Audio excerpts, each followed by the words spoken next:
Welcome back to Up Close. What motivated you to get involved in dancehall? Well, Vybz Kartel started out just as any other dancehall DJ, started out as an avid fan, loving the music. You know what I mean? I can remember when I asked my father at one time when I was a small child, if I, the radio, the people them the way I sing, Yeah, so we were born in music. I had some uncles who used to DJ, you know what I mean? I never really made it, you know what I mean? But I used to emulate them. I wanted to be like them so much, you know what I mean? So we started growing up. I started going out now to like talent shows in the area, you know what I mean, gang show, and get a couple boo, you know what I mean, learn the art, go back to the drawing board, and just, gradually build until we became like semi-professional, lacking Portmore, till we was introduced to Bounty Killer, and the rest is just history. What drives you? My chauffeur, a joke. Yeah, so you're not a girl, but what motivates you though? Well, Vybz Kartel, them say January people stop, but I don't know if maybe it's my sign or, I don't know, I just have a motivation. Life, definitely. You value life? Of course, to the highest regard. I mean, say, na, life sweet. Uh-huh. So, you know what I mean? But then you also say, no, talk to me about the hell argument. No, you're not going to heaven, you're going to hell. And talk to me about your views on religion. Religion? Well, it's a religion like politics. It's a very serious issue, And Vybz Kartel is not a religious person. Yeah, because Vybz Kartel as a person who travel the world, I really can't understand the concept of religion. You know what I mean? Because on one hand you have 1 billion people in India worshipping cows, goats, sheep, whatever. On the other hand you have 1 billion people in the Western world worshipping Jesus. Then within that you have subcultures. You have Rastafari, you have Muslim, you have Islam, you have Buddhist, you have Sikh. So for me, religion is just, it's not for Vybz Kartel. I believe in life. And I believe in spirituality, but not religion per se. I'm not a religious person. All right, so talks of devil's advocate. Where did that come from? What name? War angel? Or, okay, yeah, man. Well, yeah, are we going to hell? We're not going to heaven? Yeah, well, I don't know. Because that's scaring half of the island, right? Yeah, but listen to me, that's why I tell you, it's deep, you have to really look into it, because if what Vybz Kartel was saying was so bad and so downright evil and despicable, sorry, why would the songs be so popular, and why would Vybz Kartel be such a popular artist, you know what I mean, that demands a sizable sum to perform worldwide, you know what I mean? So it has to be that the people like it, you know what I mean? And people always like things that are taboo to them, you know what I mean? People always like things that are taboo and things that they're afraid to get involved into. So you're saying that the demand for what it is that you're doing is pretty much freeing you of any social, standing or backlash or anything at all? Because people just music is just be like, so it'll be like a man, as I said before, which is even a more visual art form in a movie. A man acting like a witch doctor, or a man boom up a station in a movie. You know what I mean? So it's just art, and people will always be intrigued by things that they cannot really do, or things that they want to do, or things that they are afraid of. You know what I mean? So we just capitalize on the people what they want, you know what I mean, and just give the people what they want.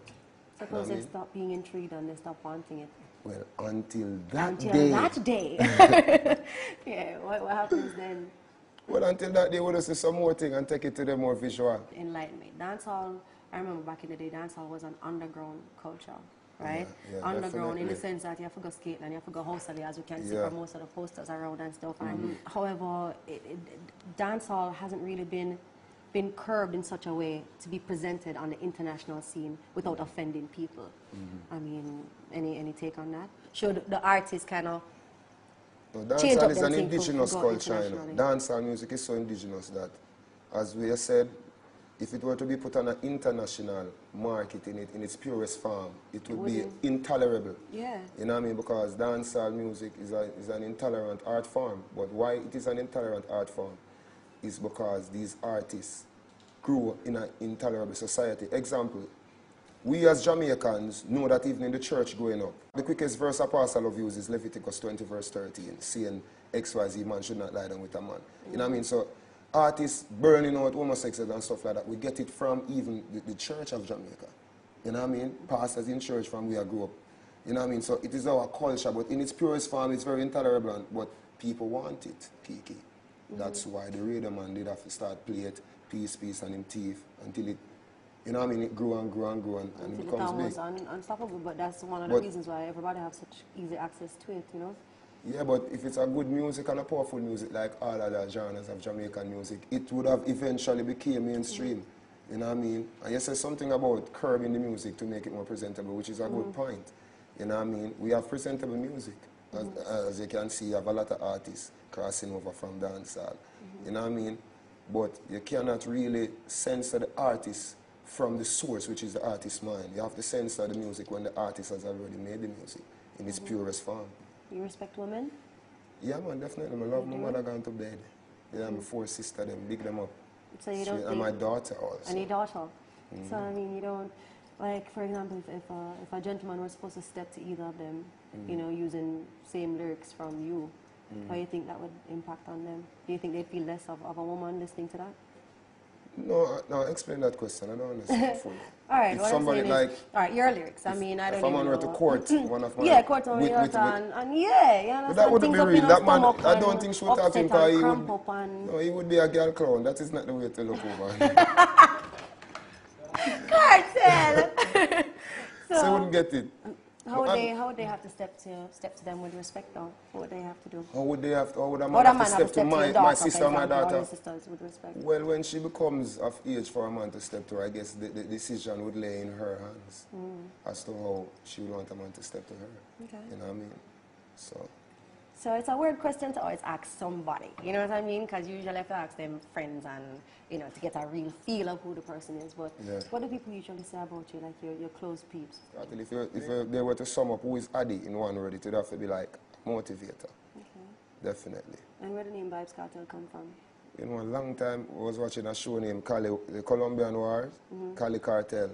Yeah, and at the time, a lot of people were talking about crews. You have Skidem Crew, Monster Shack Crew. We were young artists at the time, but we wanted a name like that to fit our crew, which was then 3 of us. Okay. So we decided that one of the most unusual monikers would be Cartel. And I mean, I would just attach the vibes on it, because everywhere we go, people say, you have the vibes on. Yeah, so with us, you know what I mean? So where do you know the other members? Well, Escobar is still around us, you know what I mean, doing his own business, gone into transport. You know, have a couple of buses on the road. Mr. Lee is in Switzerland. But, you know, Vybz Kartel just stick to the thing and stick on the grind and, you know, just do the thing. Straight up. The music is a part of me, as I said, from growing up. The uncles used to DJ, you know what I mean? So, and my father used to have a big stereo system. So we grew up listening to all kind of music. So it's like, it's just something that Vybz Kartel was just born, Addy was born to do. Because I can't really explain how I do it. Even though I don't write anymore. We just go in the studio, put on the headphone and just meds. Yeah, it might take a half hour or 20 minutes, but it might same way. Am I ever going to hear Kartel like doing rock and roll? It's something. Yeah, man, because, yeah, it would have come like separate and apart from the fact that people label music. Music is so pure that it really doesn't have any genre borders, you know. It's just 2 types of music. You have good music and bad music. Because I listen Linkin Park at the same time we listen a Black Rhino, you know what I mean? At the same time we listen to Bungie Garlin. As long as it's good music, so at any given time you can hear Vybz Kartel doing any other genre of music. You know what I mean? Except opera. I can't hold them notes, right? That's a little way out. Yeah. Where is the dancehall going? Where is the dancehall going? Where reggae is right now, fully universal and fully globalized. You know what I mean? That's where dancehall is going right now. You know what I mean? And the quickest gateway right now for dancehall to reach that level is through North America and Europe, because the people are gravitating towards something new. What was it like when you heard your song on radio for the first time? Never forgot. Never forgot. Fatu, man, it was one of the greatest feelings in the world. Even though it feels good. You know what I mean? Straight up, I tell you. So, one of the greatest feelings. And what happens now? You get billed for a show, you walk into the venue, your fans all, you know, all looking at you, waiting for you to tear down the place and stuff. When you hit that stage, what happens? No, well, the first time I got to that stage was when I did the song, you know, I call Kanai and it started get that national buzz. Right. You know what I mean? And the whole experience was just so new. You know what I mean? It was surreal. So, you know what I mean? But after that, you know, we get used to it. Because, you know, that's the way it is with artists. Or any field that you're in. After a while, you get used to it. So much more to be revealed right here on Up Close. We'll move forward. Seriously, up to the time, you know it's Kartel representing for Up Close. We're at Studio 45. So guess what? Don't change the channel.